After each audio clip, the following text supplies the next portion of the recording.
A sealed burial chamber in the hills of Shanxi raises a single unsettling question.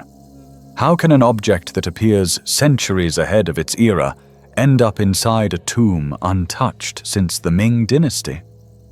The moment archaeologists brushed away the last layer of soil, they knew the dig would not follow the quiet rhythm of previous excavations. The earth felt undisturbed, the coffin joints still fused with age, and the burial goods lay exactly where tradition dictated. Yet a tiny metallic glint beside the skeletal remains disrupted the expected order of things. What emerged from the dust was a ring no wider than a fingernail, but shaped with such deliberate precision that its form challenged everything the site was supposed to represent. The object carried a smooth band, a miniature crown-like protrusion, and an engraved mark resembling a maker's stamp. When the dirt cleared, the surface revealed an arrangement that looked astonishingly like a dial frozen at a single moment in time. The team paused, uncertain whether this was coincidence or intrusion. The tomb showed no sign of recent entry, no collapsed stone, no tunnel, no disturbance in the layers. Everything indicated an intact burial environment. Yet the artifact seemed too familiar, too modern, too refined.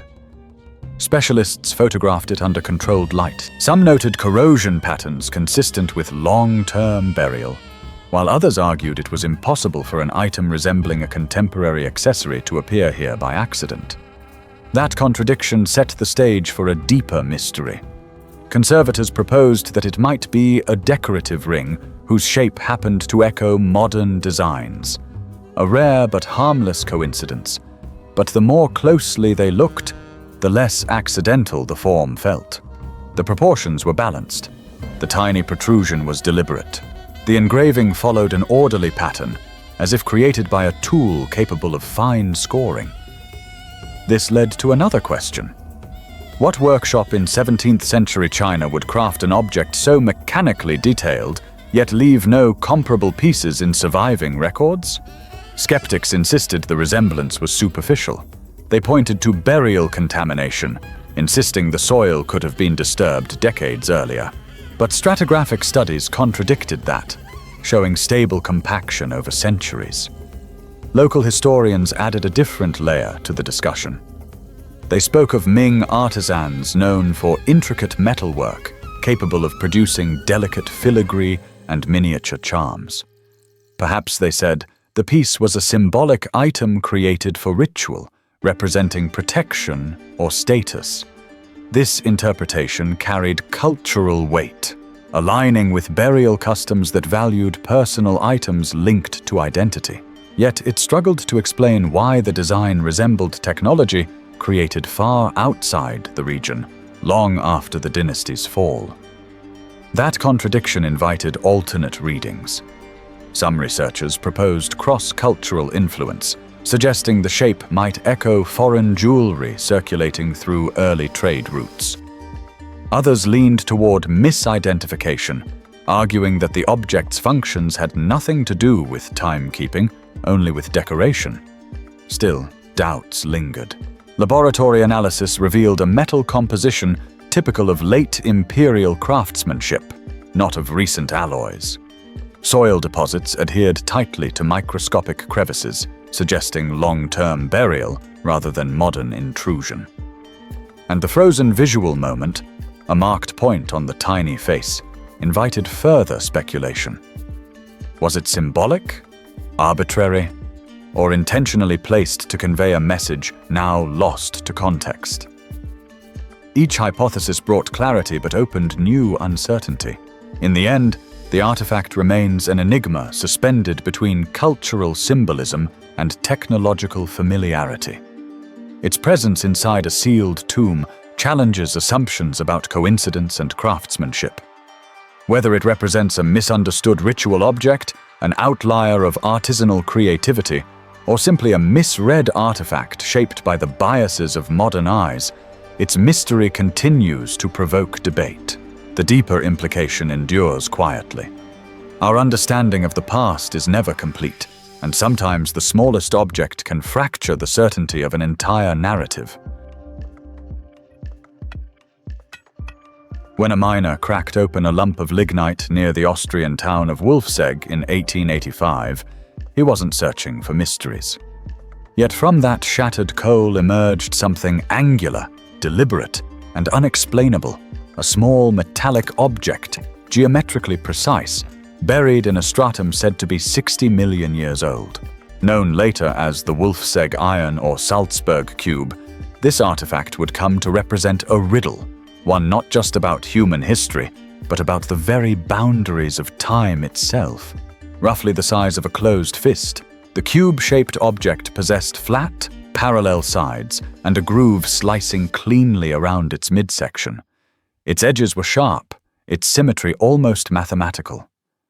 The coal layer that encased it predated the rise of hominids, and yet this object defied its context. Metallurgists who studied it found the composition unnervingly pure. Iron with no trace of nickel, no slag inclusions, no signs of primitive smelting. The object appeared manufactured, machined even. But who or what could have shaped metal with such precision tens of millions of years ago? Skeptics argued it was an anomaly. A modern tool accidentally dropped into a coal seam or an industrial artifact that fell into a natural fissure. But these theories buckled under the details. The object showed mineralization consistent with ancient geologic compression. Its surface bore traces of oxidation patterns identical to surrounding coal fossils. If contamination were to blame, the object's texture should differ. It did not. Attempts to explain it drifted into fringe territory. Some proposed lost civilizations, suggesting the cube might be a relic of a forgotten epoch, a society erased by geological upheaval. Others reached further still, hinting at extraterrestrial origins. These ideas attracted public imagination, but left researchers divided. Museums hesitated. Over time, the cube passed through collections, each time recatalogued, each time recontextualized. Yet no consensus emerged. Mainstream science remained cautious. The Austrian Natural History Museum conducted tests in the early 20th century, but their reports were incomplete. Some scientists argued it might be a meteoritic fragment altered by natural forces to appear artificial. But the absence of typical meteoric elements, like nickel, cast doubt on that theory. Others noted that iron tools had been forged in ancient times, but never with such precision or purity. If the cube is not a hoax, not a fluke, and not misplaced modern debris, then it suggests a version of history in which iron machining occurred long before any known technology could allow it. That possibility introduces uncomfortable questions. Could the object represent an era now buried not only by coal, but by time itself? If so, then how much of our timeline is constructed on absence rather than presence? Today, the Wolfsegg iron rests in storage, not on display. It is a relic that asks more than it answers, a reminder that beneath our certainties lie seams of doubt, waiting to be split open by accident. As with many anomalies, the truth may remain locked inside the object's very silence, silent but defiant of the story geology tells. In the shadowed ruins of ancient Nimrud, buried beneath layers of conquest and dust, a discovery emerged that defied the timeline of invention. Among shards of ivory and fragments of empire, British archaeologist Sir Austen Henry Layard uncovered a small, unassuming object, a piece of rock crystal, oval-shaped and gently convex. But when light passed through it, something unexpected happened. The object magnified. It behaved like a lens, and with that single property, it called into question everything we assume about optics in the ancient world. Dated to around 750 BCE, during the reign of Assyrian king Sargon II, the crystal came to be known as the Nimrud lens. According to conventional scholarship, this should have been impossible. The science of lenses, the shaping of light for vision or magnification, wasn't developed until thousands of years later. Yet here was a crafted object with both curvature and polish, fine enough to focus light, a precursor, perhaps, to telescopes or microscopes. Scholars debated. Some saw it as decorative, a polished gem with no intended optical use. But detailed study revealed abrasion marks in carefully aligned patterns, as though it had been ground systematically using abrasive paste or tools. This wasn't accidental beauty. It was engineered. Assyrian artisans were known for their intricate carvings, precise to the point of near microscopic detail. Could the lens have served a practical role, aiding craftsmen as they etched miniature glyphs and reliefs into stone and ivory? If so, it would suggest not only the understanding of refraction, but also the widespread application of proto-optical tools in the ancient world. A few researchers proposed even bolder theories. Perhaps the lens was part of a primitive telescope, enabling Assyrian priests to study the stars with more accuracy than previously believed. This idea dovetailed with their extensive celestial records and complex zodiac systems, raising the possibility that their knowledge of astronomy was assisted by instruments long lost to history. Mainstream interpretations leaned conservative. Many maintained that while the object functioned as a lens, its purpose was probably ornamental or symbolic, a rare outlier, not evidence of a broader technological base. But even the cautious voices acknowledged the problem. How could a culture dismissed as pre-optical produce an object indistinguishable from a basic magnifier? And if this one lens survived, how many others were lost to time or misclassified in museum drawers? The Nimrud lens now resides in the British Museum, more curiosity than exhibit. Visitors pass by it, unaware that this small piece of crystal might represent a fracture in the narrative of invention. A quiet anomaly, it demands a re-examination not only of Assyrian craftsmanship, but of how history defines progress. Did ancient civilizations understand more about light and vision than we give them credit for?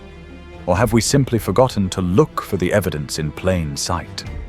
Some mysteries linger in darkness.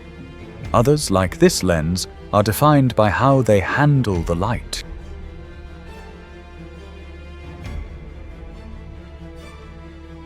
Hidden beneath the Temple of Hathor in Dendera, Egypt, a subterranean chamber tells a story carved in stone, one that traditional archaeology struggles to fully explain. On its walls are scenes that, to some, resemble an ancient blueprint. Figures stand beside bulbous shapes connected to box-like devices by serpentine lines. Within these forms, coiled shapes stretch out like filaments suspended in glass. To the trained eye of an engineer, the resemblance is uncanny. They look like oversized light bulbs. Yet these carvings are thousands of years old.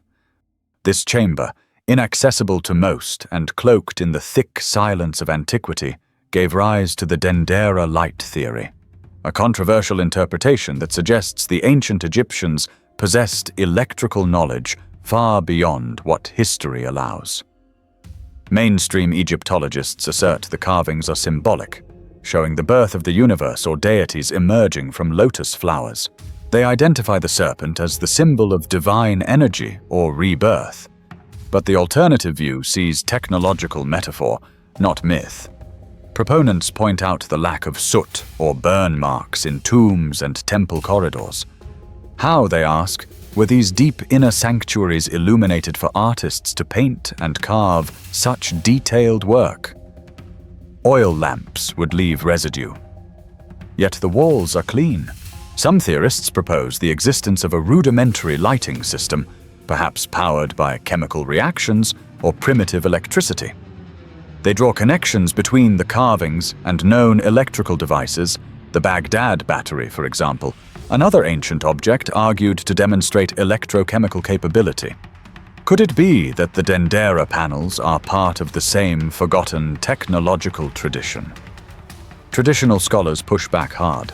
No wires, no copper, no generators. They argue that the images are deeply allegorical, and to interpret them as literal is to misunderstand Egyptian cosmology. The Egyptians depicted myth through metaphor, serpents, flowers, and gods as forces of creation, not science. Still, the question remains, why would they depict such specific shapes, so close in form to something we only invented thousands of years later? Environmental clues deepen the enigma. In chambers deep beneath the surface, where even torchlight would struggle to reach, the artwork remains vibrant. Precision lines, intricate detail, all in total darkness. Engineers who have visited the site argue that without smoke or mirrors, some other form of illumination must have existed. Yet the absence of physical devices, wires, bulbs, conductors, leaves the theory balanced on speculation. Whether metaphor or mechanism, the Dendera carvings demand interpretation. They force a confrontation between symbolic narrative and possible technological expression. They invite us to ask not only what ancient Egyptians believed, but also what they may have achieved, then lost. The light in Dendera may never be turned on again, but the mystery it casts continues to glow in the minds of those unwilling to accept darkness without question. Beneath the arid Nevada cliffs, tucked within layers of sediment and silence, lies Lovelock Cave, a site once dismissed as legend, now etched into the fabric of archaeological debate. For centuries, the Paiute people passed down a story of towering red-haired giants who roamed these lands. According to their oral history, these beings were fierce, cannibalistic, and ultimately trapped and burned alive inside the very cave that still bears witness to their tale. For generations it was considered myth, until the earth itself began to yield proof. In the early 20th century, miners entered Lovelock Cave, searching for bat guano to use as fertilizer. What they found instead were relics buried deep in dry layers, untouched for centuries. Among woven baskets and bone tools, they unearthed human remains, fragments of skulls, femurs, and rib cages that seemed too large for ordinary proportions. Some skeletons reportedly measured over 7 feet. One cranium was so massive that a modern human jaw could fit inside its cavity. The miners were unprepared for what they had found. Archaeologists arrived soon after, documenting over 10,000 artifacts. Among them were tools, duck decoys, netting, and what some described as weapons of unusual size. Local newspapers published sensational headlines, drawing direct connections between the discoveries and the Paiute legends. But scientific reports were more cautious. Many researchers claimed the bones belonged to abnormally tall but still human individuals. Yet the consistent references to red or reddish-brown hair found clinging to the cave's dusty walls and mummified remains echoed the tribe's oral traditions with uncanny precision. Skeptics pointed to environmental factors. In dry caves, hair pigmentation can change over time, especially as black hair bleaches under arid conditions, but others were not convinced. The repeated alignment between myth and material, hair color, height, location, could not be dismissed so easily. As excavation continued, the narrative grew murkier. Large bones disappeared into private collections. Documentation became fragmented. Museums quietly downplayed the more extraordinary finds, focusing instead on cultural artifacts from known Native American groups. Still, the legend endures. Paiute elders maintain their version of events, insisting the cave was once a battleground, a place where an ancient enemy met its end. Whether the remains belonged to giants or to an unusually tall population is still debated. But the convergence of myth and material, of sacred story and scientific artifact, leaves room for doubt and for wonder. Lovelock Cave stands not only as a site of discovery, but as a meeting point between folklore and archaeology. In its cool, shadowed depths, questions linger. Were the giants real? Or are we confronting our tendency to underestimate oral history as metaphor rather than memory? Either way, the cave watches on, unchanged by time, waiting for the next truth to be unearthed.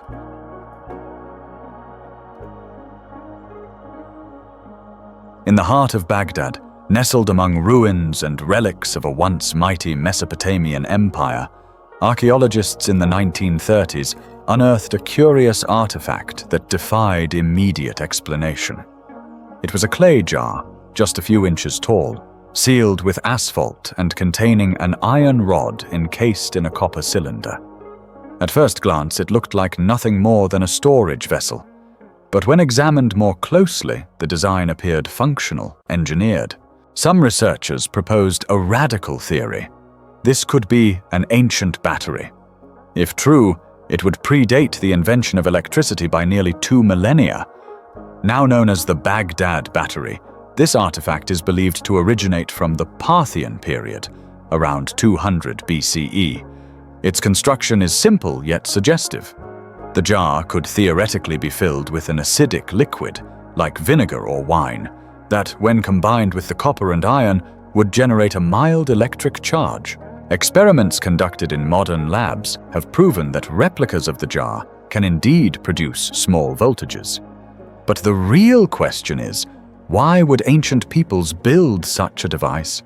What could they possibly need electricity for in a time long before light bulbs, motors, or telegraphs?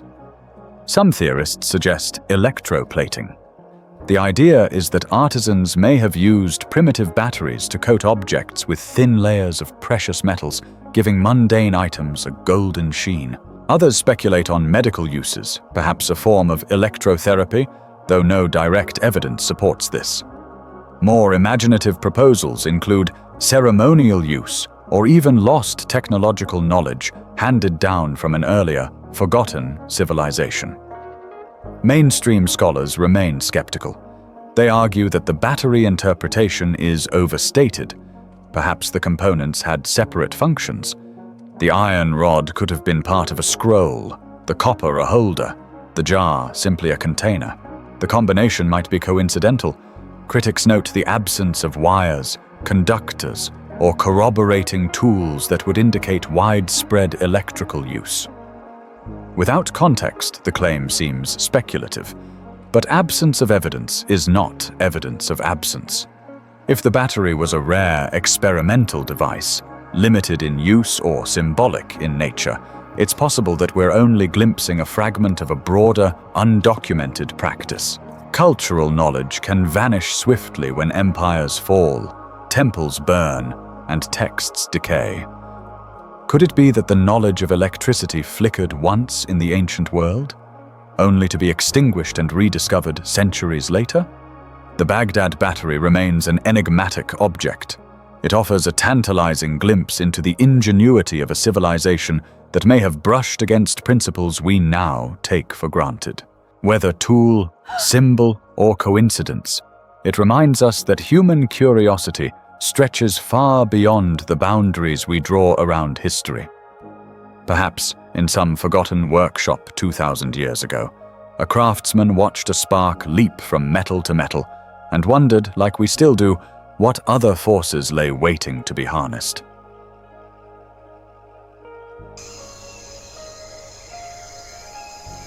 Beneath the dense jungle canopy of Palenque in southern Mexico, archaeologists uncovered a limestone sarcophagus that would ignite decades of debate and fascination. Resting inside the Temple of the Inscriptions, the tomb of the Maya ruler Kainich Janab Pakal, commonly called Pakal the Great, held more than his remains. Its stone lid, intricately carved with celestial imagery, became the center of one of archaeology's most contentious mysteries. To traditional scholars, the artwork represents Pakal's journey to the underworld. But to others, the carving seems to depict something more modern, almost mechanical. A man reclining in a chamber, hands manipulating controls, feet on pedals, surrounded by tubing and what some interpret as an exhaust trail. To these eyes, Pakal appears to be piloting a machine, a spacecraft. This theory, popularized in the 1960s by authors of ancient astronaut hypotheses, paints the Maya not just as astronomers and engineers, but as recipients of cosmic knowledge.